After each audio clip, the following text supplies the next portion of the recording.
नमस्ते।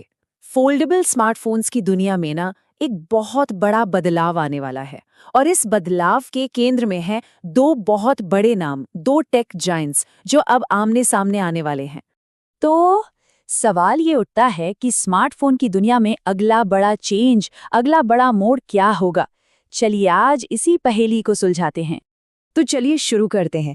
देखिए, foldable market में एक नई तरह की रेस शुरू हो रही है और इस बार सारा का सारा फोकस एक नई डिजाइन पर है जो चौड़ाई पर ज्यादा ध्यान देता है। हाल में जो भी लीक सामने आ रहे हैं ना, वो इसी तरफ इशारा कर रहे हैं कि अब कंपनियां लंबे और पतले फोल्डेबल डिजाइन से दूर जा रही हैं। मतलब अब वो एक ज्यादा चौड़ा और कह सकते हैं ज्यादा नेचुरल फील वाला डिजाइन अपना रही हैं। जरा सोचिए, एक ऐसा फोन जो खुलने पर एक टीवी रिमोट जैसा लंबा नहीं बल्कि एक छोटी सी किताब या मिनी टैबलेट जैसा लगे, है ना मजेदार? और पता है, इस नई दौड़ में सबसे आगे कौन दिख रहा है? ऐसा लग रहा है कि सैमसंग अपना पहला बड़ा कदम उठाने की तैयारी में है, अपने एक नए रूमर्ड डिवाइस के साथ। मीडिया में जो रिपोर्ट्स आ रही हैं, उनके हिसाब से सैमसंग एक बिल्कुल नए फोल्डेबल पर काम कर रहा है। और इसकी खास बात यही है कि इसका डिजाइन लंबाई से ज्यादा चौड़ाई पर फोकस करेगा। और मजे की बात यह है कि सैमसंग इसे एप्पल के मार्केट में आने से पहले ही लॉन्च करने की फिराक में है। अब साइज की बात करें तो अफवाहें हैं कि इसकी जो मेन स्क्रीन होगी वो होगी 7.6 इंच की। और हाँ, ये एक ओलेड पैनल होगा, मतलब एकदम वाइब्रेंट कलर्स और गहरे ब्लैक लेवल्स, जिससे फोटो और वीडियो देखने का मजा ही कुछ और होगा। और सिर्फ मेन स्क्रीन ही नहीं, इसकी जो कवर स्क्रीन है ना, वो भी OLED होगी और इसका साइज करीब 5.4 इंच का हो सकता है। इससे होगा ये कि फोन को पूरा खोले बिना भी सारे जरूरी काम, सारे जरूरी एप्स आसानी से एक्सेस हो जाएंगे। तो इस चौड़े डिजाइन का असली फायदा क्या है? देखिए, इससे पढ़ने, एडिटिंग करने या फिर फोटो देखने का एक्सपीरियंस कहीं ज्यादा नेचुरल और आरामदायक हो जाएगा। सीधी सी बात है, मल्टीटास्किंग के लिए ज्यादा स्पेस मिलेगा और व्यू भी बेहतर होगा। तो सवाल ये है कि ये फ़ोन आएगा कब? तो उम्मीद की जा रही है कि ये 2026 के दूसरे हाफ में लॉन्च हो सकता है। अब कहानी में एक और मोड़ है, क्योंकि इस रेस में सैमसंग अकेला नहीं दौड़ रहा।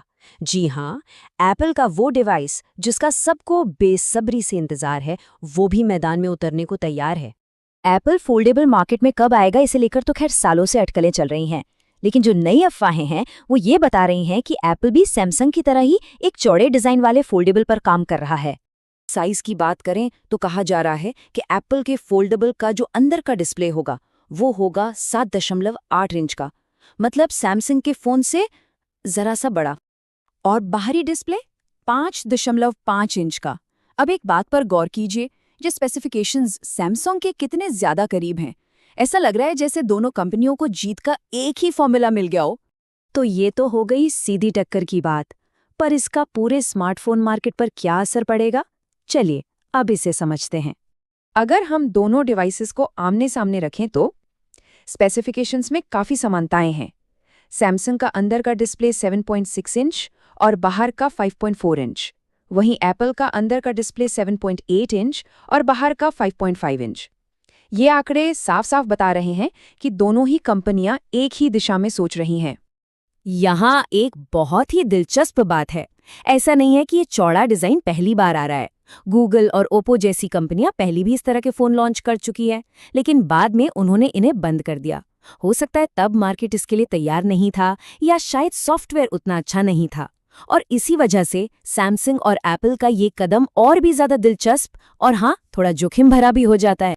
तो फिर इन सबका हम सबके लिए और फोन डिजाइन के भविष्य के लिए आखिर मतलब क्या है?